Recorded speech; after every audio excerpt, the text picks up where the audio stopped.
Hello, a very good day to you. Welcome to Weekend Sorts. Weekend Sorts is a program arranged and organized satisfactorily to review weekly activities and events that made headlines locally and internationally. I am Hannah Tumaji, and on our headlines this week, Buhari writes reps, 6 increase of retirement age for teachers. Nigeria immigration reopens passport application portal. 105 medical doctors resign in Ondo. And on sports, former Chelsea Juventus manager Sarri gets new job. And on business news this week, the Central Bank of Nigeria (CBN) on Tuesday increases the exchange rate for cargo clearance from 381 naira per dollar to 404.9700 naira per dollar.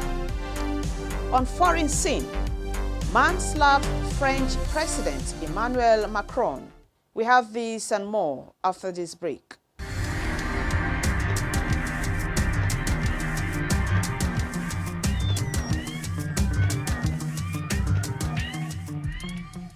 President Muhammadu Buhari has written to the House of Representatives seeking an increase of retirement age for teachers. The president is asking for the age to be increased from 60 years to 65 years and the years of service reviewed from 35 to 40.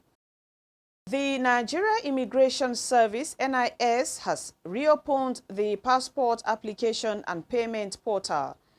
The Assistant Controller for Immigration Service, Amos Opu, made the announcement in a statement.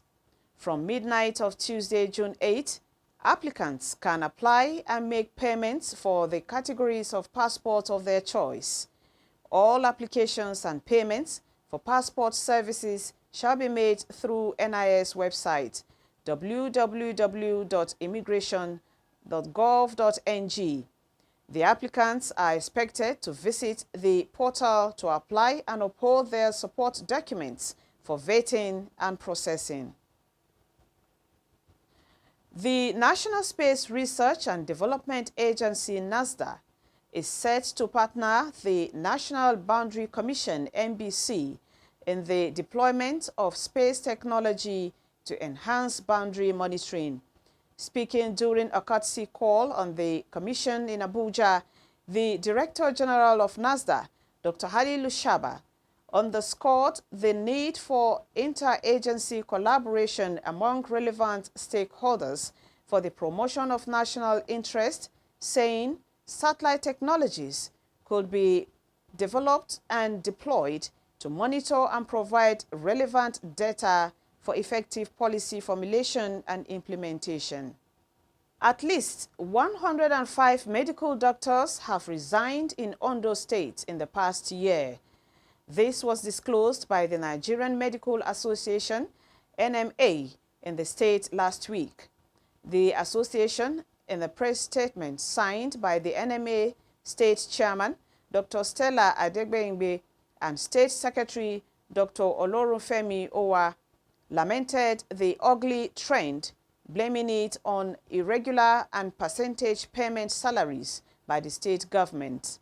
According to the NMA in the state, the situation is so unfortunate that medical doctors in this cadre have left the employment of the hospital management board without a replacement over the last few months.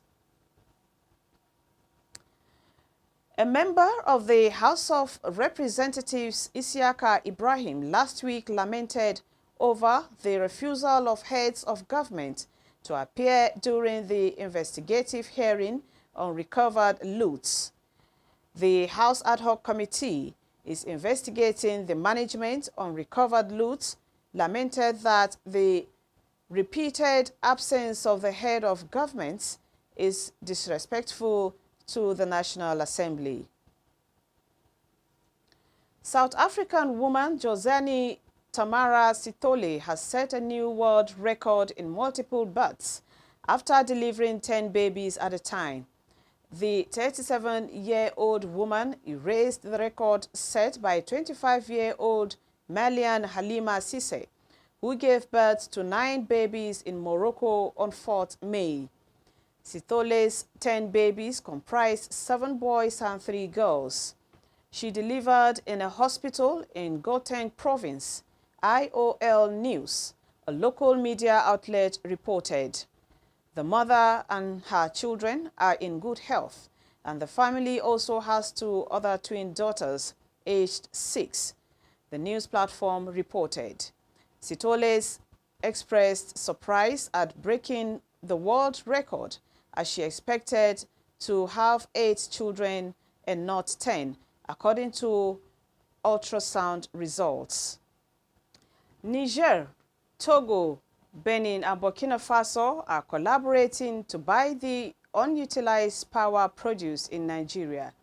The chairman of the executive board of the West African Power Pool, Sule Abdulaziz, said on Wednesday.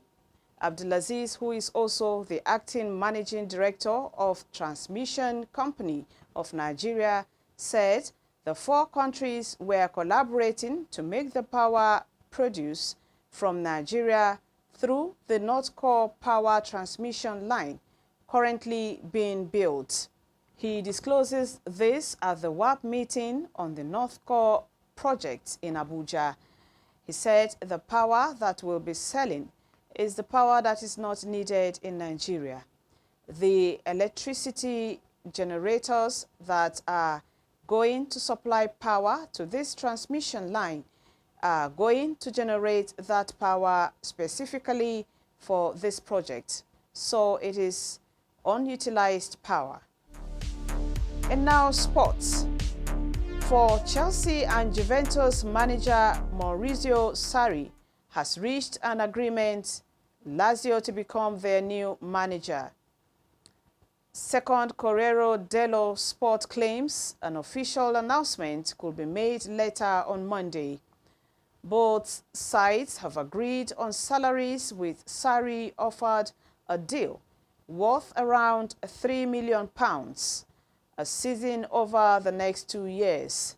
There will be bonuses linked to European competitions and Scudetto. On business news today, the Central Bank of Nigeria, CBN, on Tuesday increased the exchange rate for cargo clearance from 381 naira per dollar to 404.97 naira per dollar. The Public Relations Officer, Tinkan Island Customs Command, Mr. Uche Ejesime, confirmed the increase. He noted that it was not the duty of customs to increase the exchange rate, but that of the CBN. The 24 naira difference in the exchange rate has been effected on the customs system by its IT service providers.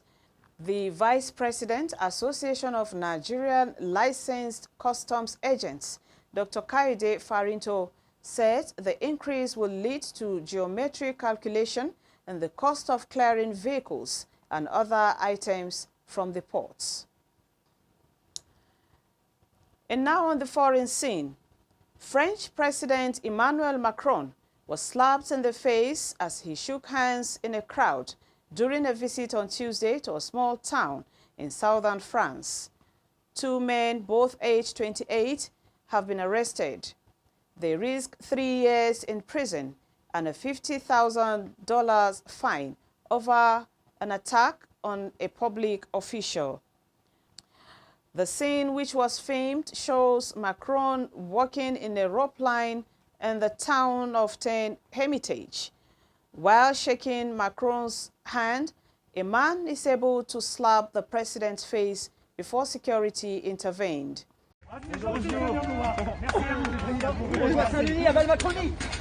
Oh! Oh! And it's a wrap on today's episode of Weekend Thoughts. My name is Hannah Tomaji. See you next week.